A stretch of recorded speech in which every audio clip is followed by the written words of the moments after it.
EcoZoom, c'est une soirée que l'on organise maintenant depuis 7 ans. Bienvenue à cette soirée EcoZoom.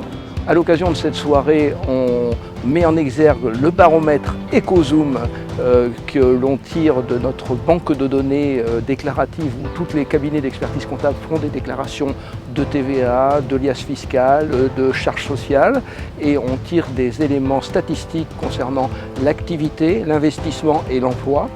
On en profite pour faire intervenir un économiste de renom et pour prendre un petit peu de hauteur.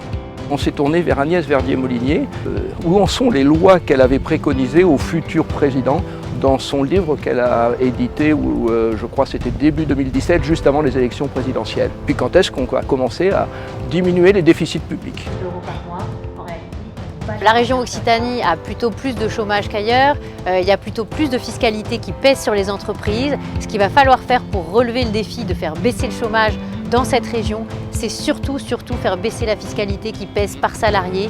Le sujet, c'est aussi d'avoir une attractivité économique qui se révèle beaucoup plus puissante à l'aune de la région. Ça veut dire réfléchir aussi à une fiscalité qui incite les particuliers à mettre en capital de l'argent pour financer les jeunes pousses, les start-up. L'économie occitane est très dynamique par rapport au reste de l'Hexagone. Elle fait vraiment partie des 3 régions françaises qui affichent la plus forte croissance sur le 4e trimestre 2017, mais aussi sur l'ensemble de l'année. Et le deuxième point, je pense, ça serait qu'on a une croissance qui s'accélère de trimestre en trimestre. On voit vraiment, c'est vraiment très marquant. Ce qui est intéressant, c'est que tous les départements et tous les secteurs sont en croissance. Alors évidemment avec des degrés divers, mais on n'a pas de fracture, à l'exception de l'agriculture, mais qui est un secteur qui est compliqué à lire parce qu'au point de vue statistique c'est un peu compliqué.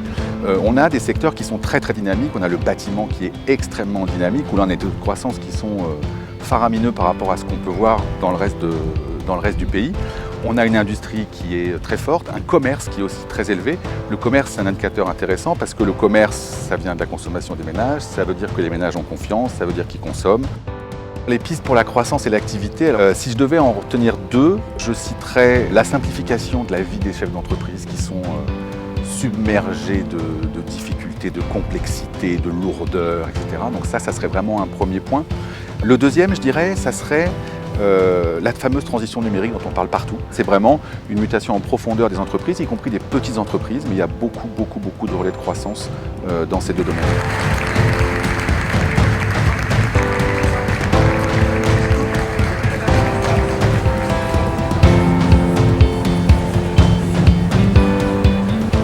C'est intéressant qu'on puisse avoir une vision de l'économie, notamment de l'économie locale, et d'avoir également la confrontation avec les mêmes seuils, mais au niveau national.